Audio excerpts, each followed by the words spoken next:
Good morning. So, today's topic is energy resources.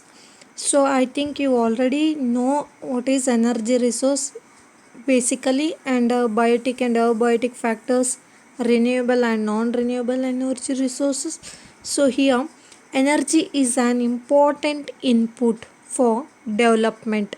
It aims at human welfare, covering household, agriculture, transport, and industrial complexes.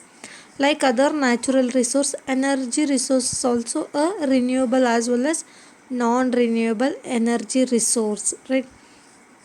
So renewable energy resource nothing but a inexhaustible, are mostly biomass based and are available in unlimited amount in nature.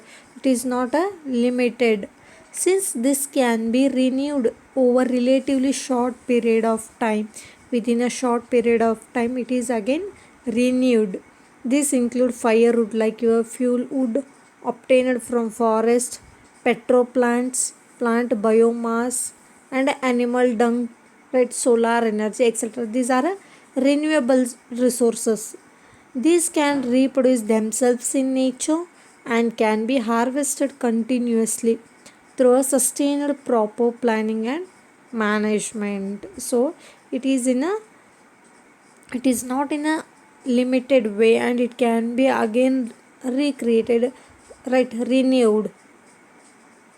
So next, non-renewable energy resource, that is nothing but a exhaustible, right? So it is in a limited and it cannot be renewed here, are available in limited amount and develop over a longer period of time as a result of unlimited use.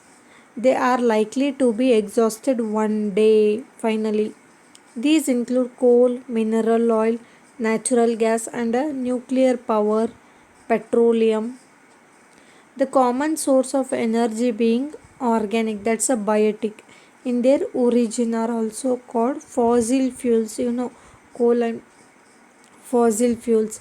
Fossil fuels actually include forms of stored solar energy. It is also a non-renewable energy.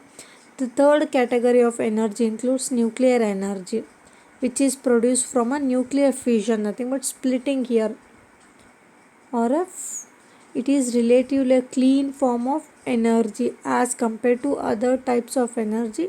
Its contribution to total use in the world is smaller. So next important again in energy resource, that's a conventional sources. Since most of the fuel wood was consumed for a domestic purpose, mainly in rural areas, in villages, very little of it was available to industrial sector, right? So coal already in use in industries become a highly priced source, and in your train for your railway department also coal is used. It was then supplemented by mineral oil, like is the use of hydroelectricity, that's a hydro nothing but water energy, became dearer in the areas where running water and needed technology was readily available. Hydroelectricity. After World War II, at another source of energy, nuclear power was developed. Right? All these sources of energy as known as a conventional sources of energy, among which coal still occupies a central position. Next, non-conventional sources. Countries all over the world could therefore being to think of a policy on energy and look into a possibility of having energy system with no or a very limited environmental impacts.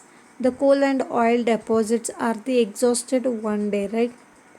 Moreover, most non-renewable energy resources cause environmental pollution.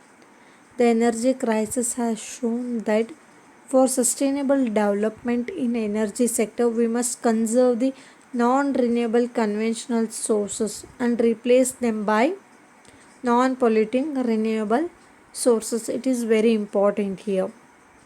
Efforts were made to develop new sources of energy and include agriculture, urban, animal and human wastes, energy plantations, biodiesel, microorganisms as algae and bacteria for producing hydrogen, solar energy, wind energy, wave energy, tidal energy, and geothermal energy, etc. So, these are forms of non renewable energy or a non-conventional sources here. So this is a small topic, that's a energy resource. In that you are going to study conventional and non-conventional energy resources. Thank you.